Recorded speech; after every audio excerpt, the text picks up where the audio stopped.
Magandang araw sa lahat. Muling nagbabalik. This is Jai. It's been a while since I have uploaded spoken poetry. And for today, since this is a special day for someone who is special to me, sinulat ko po ang likhang to na pinamagatan ko, Paborito.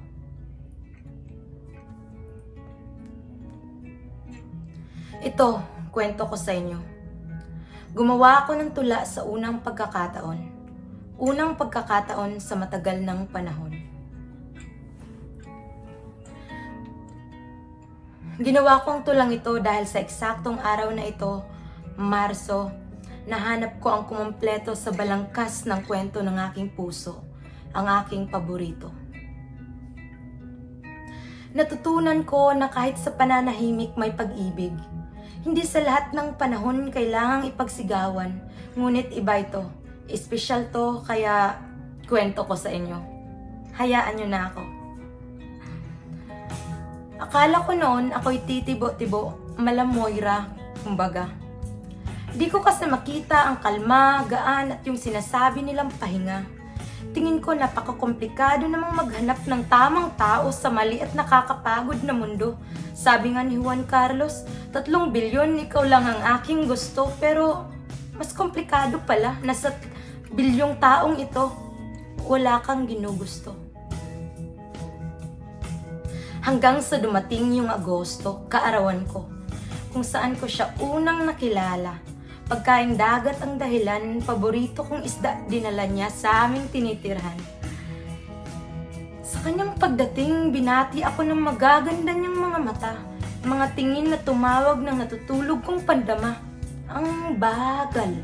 Wala naman sana siyang mahika pero para akong sinalamangka dahil ngayon ang taong ordinaryo ay nag-iisa at wala nang makapareho. Kaya tinawag ko siyang aking paborito. Ang bilis ng oras, isinaralisay ko lang naman kung paano kami nagkakilala. Ngayon parang nauubos ng aking mga salita. Pero teka, kwento ko sa inyo. 3 taon na. Ang dating imposible ay biglang nagbago.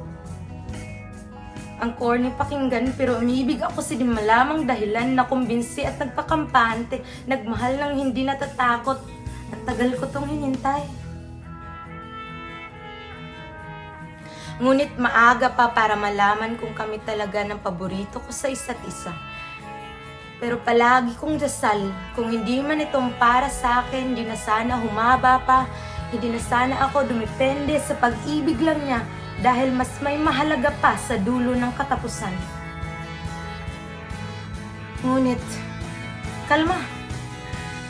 Heto, 3 taon na. 3 taon na at kami pa ng taong ginusto kong makasama at gugustuhin kong makasama pa.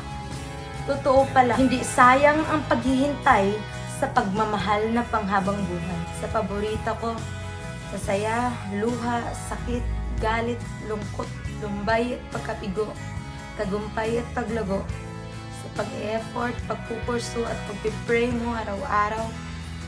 Salamat. Maraming salamat at sana malaman mo na na-appreciate ko lahat ng ginagawa mo and thank you for being my best friend in this world, for valuing me as a partner in my relationship, for valuing Christ above all.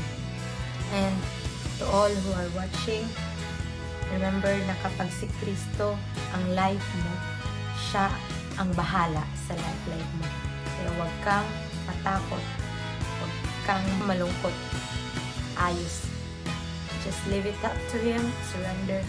And remember, there's value in waiting. Yun lamang po. Maraming salamat sa panonood. This is Jai.